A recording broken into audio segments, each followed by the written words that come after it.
What's going on, everyone? It's Alex Goddard back again, and I'm here with my Football Premier League catch-up show where I'm going to be recapping on all of the Premier League action that happened during this week. This has been week 26 of the Premier League season 2017/2018, and I have to say that we've had one of the most mad weeks in the Premier League's history. We had some crazy games during this week and some amazing goals. Some of these goals during this week have been some of the best goals ever, that some of these goals could be real contenders for goal of the season. And I want to start off with possibly my favourite goal of the week, and that has to go to Victor Wanyama with his absolute brilliant stroke of a goal right into the top corner like a rocket. It was a brilliant goal that gave Spurs the equaliser in the game against Liverpool, which ended at 2-2 apiece. And I have to say that we're going to start off with this game, and this game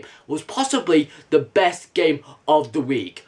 But we're also going to get on to another game a bit later on. But I have to say that this game was really interesting. Both sides were very, very strong in their counter-attack and good in their defence, but it was a real game to test each team at their defence and their counter-attack and their midfield. It was pretty much an even game, and it came out as a 2-2 draw, which I thought it was pretty fair for both teams, because both teams were really, really good. And also it's good for Manchester United, because do I really want Spurs to win another game after they won against us? But also, do I really want Liverpool to get another victory so they could catch up to us? No, I don't want that. So I'm glad that it ended at a 2-2 draw, which means 1 point for both teams. But I have to say that Liverpool started the game really well with a Mo Salah goal in the 3rd minute. And Liverpool felt like they were in control of everything. They kept real tight with Tottenham's players, and they really closed in on Tottenham's players to prevent them from getting any chances created. But then when the second half came around, Tottenham felt like that Liverpool opened up a bit, and they found the space to go in, and they created many more chances, and they had more possession that way. And then out of the blue, Victor Wanyama scored that amazing, brilliant goal. It was just a rocket of a goal right into the top corner. David De Gea would have had no chance of saving that goal. So I would not expect that Liverpool's goalkeeper to save that goal. It was absolutely a wonder goal. Possibly the goal of the season. If that is the goal of the season, then yeah, it has to be, because no other goal, well, apart from one other goal, which I'm going to get onto a bit later on, but that goal for me possibly would have been the best goal of the season, and it's definitely going to come up as one of the best struck goals ever in the Premier League season. But then we had a lot of controversy in the second half when Victor Wanyama got that amazing equaliser. Spurs got a penalty, and many people said that Harry Kane dived and he was offside. In my personal opinion, Harry Kane was offside and he did dive. I felt that it didn't feel realistic that he was given a penalty. But the thing is, I think that Kane deliberately dived just so that, you know, in the referee's view, it would look like a real penalty. So I can obviously understand why the referee gave such a decision. But there was a lot of talk with the linesman, and I felt that that was pretty much why, you know, Tottenham were given such of a lucky escape. Because I know from the first penalty that they were given, it was a clear penalty. But in my eyes, it didn't look like a clear penalty. And most of the pundits just said that it was not a penalty, that Harry Kane did eventually dive. But again, some people may disagree on that. But in my personal opinion, he was offside and he did dive. But automatically then, Harry Kane didn't score the penalty. Unfortunately, Liverpool's goalkeeper saved the goal, and you know, Liverpool had a real good chance of actually winning the game. And then at the end of the pitch, Mo Salah got past all of the other Spurs defenders and scored possibly what could have been the winning goal, which possibly might have given Liverpool the overall win of the game. But then Virgil van Dijk, the most expensive player that they signed during the January transfer window, screwed up at a very crucial point. He kicked a Tottenham player in the back, and that automatically gave Spurs another chance to get an equalising goal and get at least a point at Anfield. And they did. Harry Kane struck the penalty beautifully well, and now with Tottenham getting that 1 point at Anfield, not only for Tottenham's point of view, Harry Kane now has 100 Premier League goals, and now he's been entered into the 100 Club Hall of Fame, as I like to call it. But there's loads of other players like Alan Shearer, Wayne Rooney. You've got all of these amazing players who've got 100 Premier League goals, and Harry Kane is now the 27th player to enter the 100th club with all of the players who scored 100 Premier League goals. Congratulations, Harry Kane, you're now entered into the 100 Club Hall of Fame, as I like to call it. But again, I felt that this match was a real great match to watch, but also it was a very controversial match, as many of the decisions went against other people's ways, and just Liverpool felt like they were ripped off, but Tottenham fans felt like they survived a lucky escape, and I'm glad that they came away with something, because otherwise I would not have liked it if Liverpool won in the end. So I'm actually glad that Virgil van Dijk has actually screwed up Liverpool's chances of winning every single match, because the thing is, every single chance that Liverpool have Virgil van Dijk in the squad, isn't it that every single time they don't always win? So I'm thinking to myself, right, Virgil van Dijk's been in every single game with Liverpool and they've not won a game with Virgil van Dijk in the squad. So I'm thinking,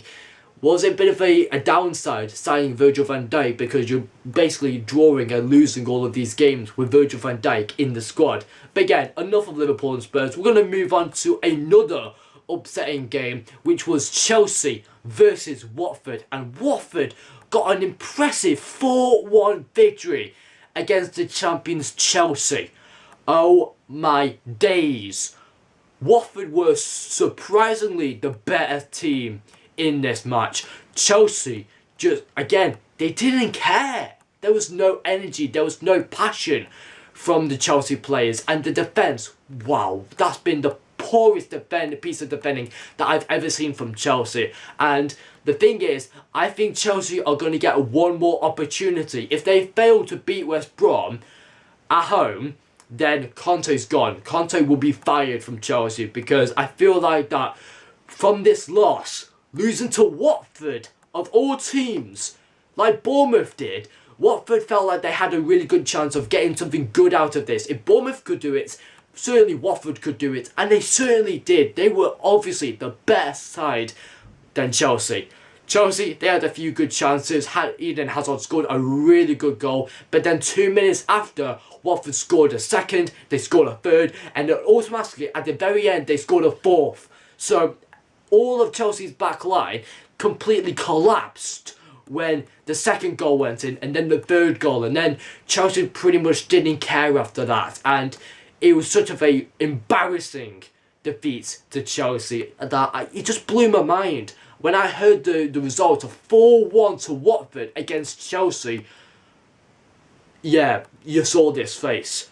It's unbelievable, and I felt Watford definitely deserved that win against Chelsea. But Chelsea, they need a miracle right now, because if they continue that form right now, they lose another game. If they lose to West Brom, or even draw to West Brom, Conte, I guarantee you, he'll be fired from Chelsea, because 3 losses in the next 3 games could be really, really terrible for Antonio Conte's job, and I think that he might actually leave Chelsea if things don't improve. So I think it's very crucial for Chelsea and his team to really improve against their game against West Brom, but it's going to be really difficult, because West Brom, they also had a really good game with Southampton, and Southampton got an impressive 3-2 victory against West Brom, and I felt that Southampton were the better side and they needed it the most, because Southampton, they've been lackluster for a long time for a Premier League win. They haven't won a game since ages. Honestly, it's been so long since Southampton last won a game, and they really needed to win this game. It was in such an important win for Southampton. Goals from Mario Lalema, Ward-Prowse, and Jack Stevens. Jack Stevens scoring his 3rd of the season in the last 3 Premier League games.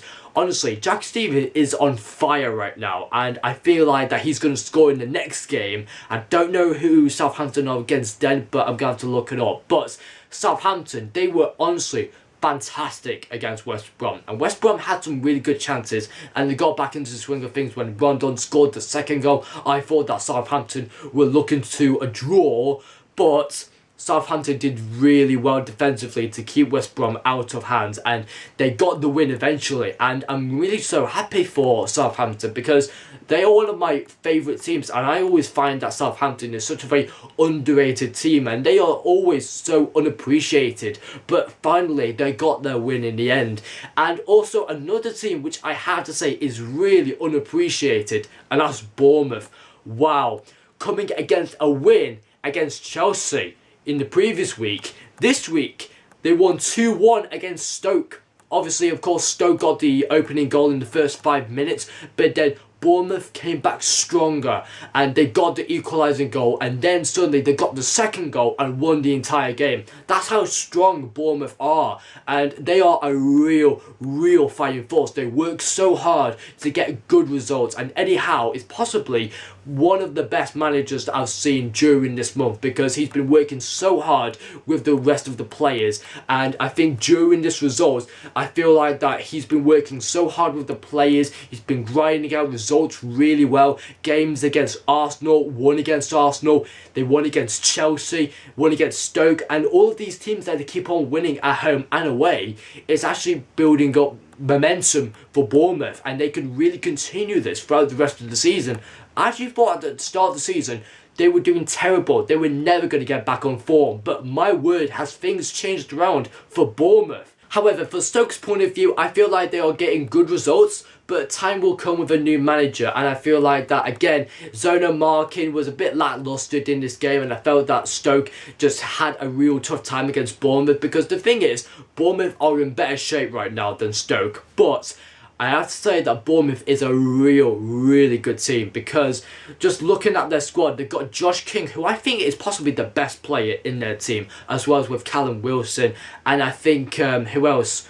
Oh, I can't remember. I think Sermon is also pretty good, and Mark Pugh as well. Again, Bournemouth have really good players, and I feel like they are so underrated, and I don't think that Bournemouth gets enough appreciation from football pundits at all. I think Bournemouth, they're an incredible team, and I think if they continue this throughout the rest of the season, they will be staying up for a long period of time, I can tell you that for sure. Anyway, let's move on to Arsenal and Everton, where Arsenal demolished Everton 5-1 with their brand new signings, Aubameyang scoring his first Arsenal goal. And to be fair, he was offside, but I think that the referee just decided to give it anyway, just because it's Aubameyang's first Arsenal Premier League goal. And I saw Mkhitaryan being back in form again, creating loads of assists, and I just like the feeling of watching Mkhitaryan getting assists for Arsenal, because I haven't watched him play since ages, because I know that Manchester United didn't give him enough game time, but just watching him right now giving Arsenal all those amazing assists, I'm actually deciding that why did we actually sell Mkhitaryan in the first place? Because looking at that right now, he can produce so much good quality. And I think throughout many of those assists, Aaron Ramsey got his first Arsenal hat-trick, and it was just pretty much an amazing game. All Arsenal possession, and Arsenal had so many great chances. Everton, they were horrendous, and I know that Sam Allardyce was absolutely furious when it was just honestly one of the worst games that he's ever seen. And yeah, I just want to say that Everton, they need to improve in form because they're not doing that well at the moment.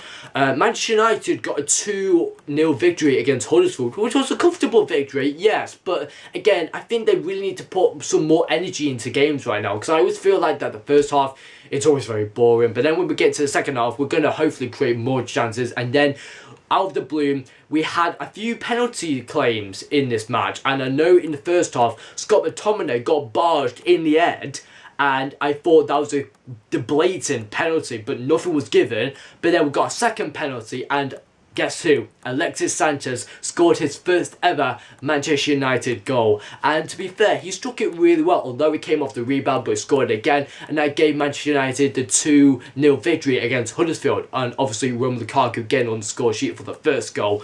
But yeah, I think Manchester United are doing really well at the moment. Manchester City, they drew against Burnley. Wow. And I have to say this, City had so many chances to put this game to bed, and I have to say this, Sterling had the miss of the season.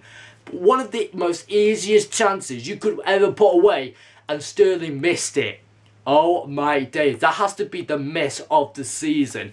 And what did that do for Burnley's chances? Well, that gave Burnley a little bit of hope.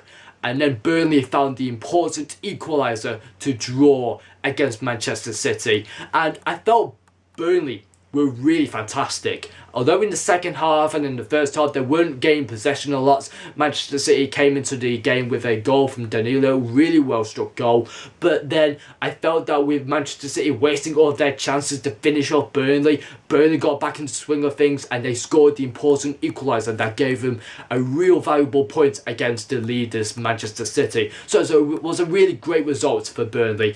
And most of the other games like Leicester and Swansea, again, I feel like that Riyad Mahrez out of the squad is actually proving down results for Leicester, because I know that he's been dropped multiple times during the season because of, transfer, requests and whatnot. But during the past 2 games where he's not been playing at all, it's actually been proving a point that Leicester really needs Riyad Mahrez in the squad to really improve on their squad, but also to grind out results for them, because right now they've lost to Everton and they draw to Swansea without Riyad Mahrez in the squad. So in my personal opinion, Leicester really need Riyad Mahrez back, and I just think he needs to stop sulking and just get back onto the swing of things, because I guarantee you, next summer he's going to be gone out of Leicester, and I'm telling you right now. But the thing is, Leicester need to stay up, but they need to bring in somebody else, somebody new in the summer to replace Riyad Mahrez. But I have to say that Riyad Mahrez, he just needs to continue working with Leicester for the time being, but then he can go off when the season is ended. He can go off and be sold off by Leicester, hopefully to another better club, but we'll see. Anyway, I think Crystal Palace did quite well against Newcastle, getting at least a draw, but I felt that Newcastle, they are getting real tough results at the moment. They're trying to find so many good results, but they just can't seem to find an important win, which I feel like it's a real shame. But Crystal Palace did well in the end to get at least a point against Newcastle. What other games were on this week? I'm trying to think. I think that's might have been all the games. Oh yes, of course, I completely forgot. Brighton got a real good victory against West Ham United, and I have to say that that victory against West Ham, and again, just as when everything was all level at even terms, 1-1 apiece between both teams, Brighton need to come out with something amazing to really pull off an important win against the Hammers, West Ham United. And Brighton produced an absolutely stunning goal, and possibly that might have been again one of the best goals of the season. A beautiful top shot goal. I can't remember who scored the goal, but the goal was absolutely beautiful. Honestly, it was one of the best goals I've ever seen. Again, it could honestly compete to Victor Wanyama's rocket of a goal, but again, it's possibly one of the best goals I've ever seen. And in Brighton's point of view, it was possibly that winning goal that could actually give Brighton the automatic 3 points in this game. With that goal going in, I felt that Brighton's won it. From that goal, West Ham could never recover from that game, and I felt like that David Moyes, watching that goal going through, I just felt like, we've lost the game now. That world-class struck goal against us, we've got no chance of getting back into the swing of things. We've got no chance of winning. So I just felt that West Ham had such many good chances, but that world-class shot killed them off mentally, I have to say. But that was, again, an amazing goal for an amazing victory for Brighton. And I think that's it for this video. I think we've talked about all of the Premier League games from this week. Anyway, thank you so much for watching for this video. I hope you enjoyed it. Please smash the like button if you really enjoyed it, and remember to subscribe to this channel for more videos like this. Thank you so much for watching, and I'll see you guys next time in the next video, which will be my birthday video, because my birthday is coming up very, very soon. So stick around for that, and I'll see you guys next time. Until then, have a great day.